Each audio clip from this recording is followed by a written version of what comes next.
Iya, Pak. Kabupaten Pali. Yang hadir dari KPU. Dengan melibatkan petugas pemuktahiran data pemilih se-Kabupaten Pali, KPU Kabupaten Pali melakukan gerakan nasional coklit atau pencocokan dan penelitian data yang dimulai 20 Januari hingga 18 Februari.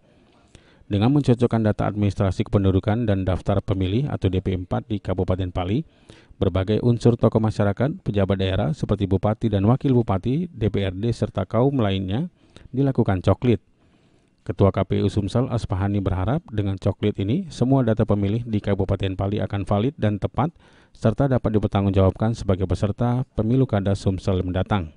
Artinya data mentah ini kami datangi berkunjung secara sensus ke penduduk, kemudian diperbaiki bila mana ada penambahan atau pengurangan, terus nanti ditempel, diminta partisipasi masyarakat menjadi DPS, kemudian terus dilihat lagi menjadi DPT.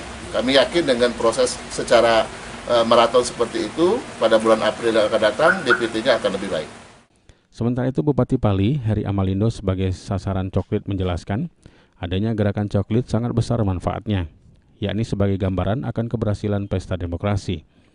Hal ini jika terjadi tidak kevalidan data pemilih akan berisiko terjadinya kericuan pada saat pilkada. Karena selama ini setiap kita melakukan pemilu kada itu data-data pemilih itu berubah-ubah dan berbeda-beda. Nah, alhamdulillah dengan coklit ini tentunya kevalidan daripada data yang ada itu betul-betul valid. Jadi sehingga di dalam pelaksanaan nanti tidak ada kericuhan ataupun kegaduhan sehingga membuat suasana pemilu kada itu menjadi rusak. Sementara itu untuk di Kabupaten Pali, jumlah PPDP mencapai 311 orang dengan menarikkan minimal 5 rumah pemilih atau kepala keluarga terdata dalam gerakan mencoklit dari seluruh DP4.